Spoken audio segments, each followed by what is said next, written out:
बात अब हम करेंगे महाराष्ट्र की, क्योंकि चुनावी शोर महाराष्ट्र में चरम पर है। सभी पार्टियां अपना अपना जोर लगा रही हैं। महाराष्ट्र के डिप्टी सीएम देवेंद्र फडणवीस ने एक इंटरव्यू में कई अहम बातों को लेकर अपनी राय रखी। देवेंद्र फडणवीस ने कहा कि जिस प्रकार से वोट जिहाद का प्रयोग कांग्रेस और एमवीए ने किया, फिर इसके लिए धर्म युद्ध तो करना पड़ेगा। जहां सत्य है वहां जीत तय है। डिप्टी सीएम देवेंद्र फडणवीस ने क्या क्या कहा है, आपको सुनवाते हैं। गाना है और क्या, देखिए, राम को लाए हैं हम, उनको लाएंगे, ये कहने में कोई गलत नहीं, लेकिन इस प्रकार की बात करना, कई हमारी पार्टी ने मंदिरों में लोगों को जमा करके भगवान की कसम खाइए कि बीजेपी को वोट देंगे, नहीं देंगे तो राम के साथ बेईमानी होगी, ऐसा तो नहीं कहा, ऐसा तो कहीं नहीं हुआ। और सबसे बड़ी बात यह है कि आज देखिए, जिस प्रकार की परिस्थिति लोकसभा के बाद तैयार हुई, अब जो डर हमको था, ये वापस महाविकास आघाड़ी तलवे चाटने की राजनीति कर रही है। मैं एक उदाहरण आपको कहना चाहता हूं। धर्म युद्ध की संकल्पना हमारे यहां क्या है?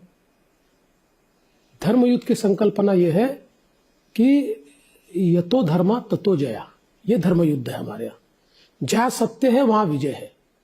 ये असत्य की लड़ाई लड़ रहे हैं, हमको सत्य की लड़ाई इनके खिलाफ लड़नी पड़ेगी, ये धर्म युद्ध है हमारा। हमने ऐसा थोड़ी कहा हिंदू धर्म युद्ध लड़ो, हमने कहा धर्म युद्ध लड़ना पड़ेगा। और 8 दिन का चुनाव, और कौन कोर्ट जाएगा और कौन इलेक्शन कमीशन के पास जाएगा, वो तो बाद में होता रहेगा। ये लोगों ने तो समाज को बांट दिया, बांट के वोट तो लेकर चले गए। तो इसलिए देखिए, हम चुनाव जब लड़ते हैं तो ये लड़ाई है, भले ही शस्त्र नहीं है, अस्त्र नहीं है, पर ये लड़ाई है। सामने वाले बेईमानी करते रहे और हम देखते रहे, ऐसा नहीं होगा, हम जवाब देंगे। सवाल ये है कि आप अगर किसी पर्पस के लिए एक आ रहे हैं, आप एकजुट हो रहे हैं, बहुत अच्छी बात है, लेकिन लोकसभा में हमने क्या देखा? लोकसभा में हमने देखा वोट जिहाद। लोकसभा में उनके धर्मस्थलों से बैनर लगाए गए, महाविकास आघाड़ी को वोट नहीं दिया तो अल्लाह के साथ बेईमानी है, ऐसे वोट लगाए, ऐसे बैनर लगाए गए। मैं तो तमाम सेक्युलरवादी जो अपने आप को मानते हैं उनको पूछता हूं, ये कौन सा सेक्युलरिज्म है? कस्में दिलाई गई लोगों को, और पर्पस क्या है? डिफीट मोदी। मैं तो योगी जी के नारे में कोई गलत बात नहीं देखता। इस देश का इतिहास देखिए, जब जब ये देश जातियों में बटा, प्रांतों में बटा, समुदायों में बटा, तब तक ये देश गुलाम हुआ। देश भी कटा और व्यक्ति भी कटे, इसलिए बटेंगे तो कटेंगे, ये इस देश का इतिहास रहा है।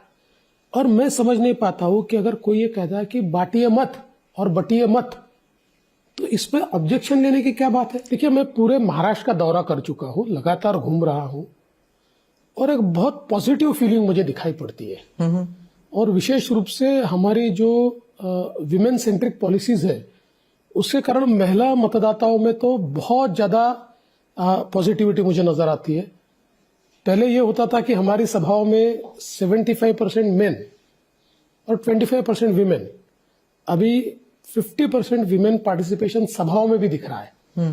तो मुझे लगता है ये जो सारी पॉजिटिविटी है, इसके कारण मैं ऐसा नहीं कहूंगा, आई ऑलवेज से कि any battle is a tough battle, पर हमको एज है और हम लोग पूर्ण बहुमत से